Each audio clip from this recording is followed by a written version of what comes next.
कोलकाता कांड में सीबीआई ने सोमवार को आरजीकर मेडिकल कॉलेज और अस्पताल के पूर्व प्रिंसिपल संदीप घोष को गिरफ्तार कर लिया है। जांच एजेंसियों ने करीब 15 दिन की पूछताछ के बाद संस्थान में भ्रष्टाचार के मामले में उनको पकड़ा है। कोलकाता के सॉल्ट लेक स्थित सीबीआई दफ्तर में संदीप घोष को पूछताछ के लिए बुलाया गया था और इसके बाद उसे सीबीआई के निजाम पैलेस स्थित एंटी करप्शन विंग ले जाया गया, जहां गिरफ्तारी दिखाई गई। उनके साथ विप्लव सिंह, सुमन हाजरा और अफसर अली खान को भी सीबीआई ने गिरफ्तार किया है। आरजीकर मेडिकल कॉलेज और अस्पताल के पूर्व उपाधीक्षक डॉक्टर अख्तर अली ने संदीप घोष के प्रिंसिपल रहने के दौरान संस्थान में कई मामलों में वित्तीय अनियमितताओं की शिकायतें दर्ज कराई थी।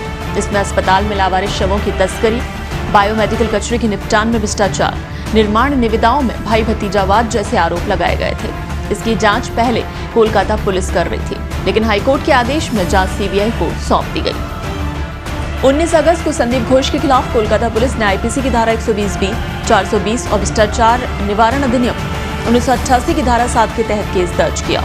इसके बाद कोलकाता हाईकोर्ट के आदेश के बाद 24 अगस्त को सीबीआई ने इसकी जांच अपने हाथ में ले ली थी। उपरोक्त धाराओं के तहत ही उनको गिरफ्तार किया गया है। करप्शन के इस केस में मां तारा ट्रेडर्स, मध्य जोरेहाट, वानीपुर हावड़ा, ईशान कैफे, बेलगचिया और खामा लोहा भी आरोपी हैं। तो आपको बताते हैं कि किस धारा के तहत क्या सजा का प्रावधान है अब जो कि संदीप घोष को मिल सकती है। आईपीसी की धारा 120B, भारतीय दंड संहिता की धारा 120B किसी भी अपराध को अंजाम देने के लिए मिलकर साजिश रचने के लिए लगाई जाती है। इसमें जरूरी नहीं होता कि आरोपी खुद अपराध को अंजाम दे, वैसी साजिश का हिस्सा भी हो सकता है और इसमें उम्र कैद या फिर 2 साल या उससे अधिक समय के लिए कठोर कारावास की सजा का प्रावधान है। दूसरा है आईपीसी की धारा 420, छल, धोखा करने और बेईमानी से संपत्ति अर्जित करने वालों के खिलाफ इस धारा के तहत केस दर्ज किया जाता है। लेकिन अब 1 जुलाई से लागू हुए भारतीय न्याय संहिता यानी बीएनएस के तहत 420 की जगह धारा 318 का इस्तेमाल किया जा रहा है। इसमें सजा है 7 साल से अधिक की और जुर्माना भी। वहीं भ्रष्टाचार निवारण अधिनियम 1988 की धारा 7 के तहत सरकारी अधिकारी और कर्मचारी के द्वारा अपने पदीय कार्य के संबंध में वैध पारिश्रमिक से अलग धन अर्जित करने पर इस धारा के तहत केस दर्ज किया जाता है और इसमें सजा का प्रावधान है 6 महीने से लेकर अधिकतम 5 साल कारावास की सजा और जुर्माना। तो आरजीकर मेडिकल कॉलेज और अस्पताल के पूर्व प्रिंसिपल संदीप घोष से सीबीआई 150 घंटे से अधिक समय तक पूछताछ कर चुकी है।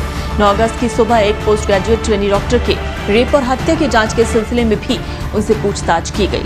सीबीआई इस केस से जुड़े तमाम सच जानने के लिए संदीप का 2 बार पॉलीग्राफ टेस्ट भी कर चुकी है। पहली बार टेस्ट के दौरान संदीप ने सीबीआई के सवालों का संतोषजनक जवाब नहीं दिया था। इससे पहले इस केस में केवल एक ही गिरफ्तारी हो सकी थी, जो कि मुख्य आरोपी संजय रॉय की थी, जो फिलहाल न्यायिक हिरासत में है और अब इस केस में दूसरी बड़ी गिरफ्तारी संदीप घोष की हुई है। आरजीकर मेडिकल कॉलेज के पूर्व उपाधीक्षक अख्तर अली ने कहा था कि संदीप घोष के कार्यकाल के दौरान संस्था के कामकाज में कई वित्तीय अनियमितताएं हुई। वो कई अनैतिक गतिविधियों और भ्रष्टाचार में शामिल थे।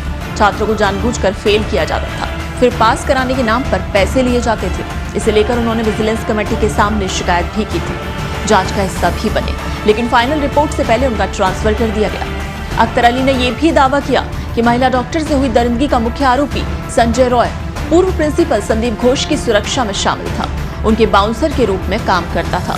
इस तरह संजय और संदीप के बीच सीधे लिंक होने के आरोप लगने से ये पूरा केस गहरा गया है। अख्तर अली ने कहा था कि इस दरिंदगी के बाद जब मैंने आरोपी संजय रॉय की तस्वीर देखी तो याद आया कि ये शख्स संदीप घोष के 4 बाउंसरों में शामिल था। जब मैं वहां कार्यरत था तब सेमिनार रूम या नर्सिंग स्टाफ के पास रात में किसी को भी जाने की इजाजत नहीं होती थी। हर पॉइंट पर सुरक्षा होती थी, सीसीटीवी कैमरे लगे थे, लेकिन रात में एक वॉलंटियर कमरे में घुस जाता है और इतनी बड़ी घटना हो जाती है। ये समझ से परे है, ये एक बड़ी साजिश हो सकती है।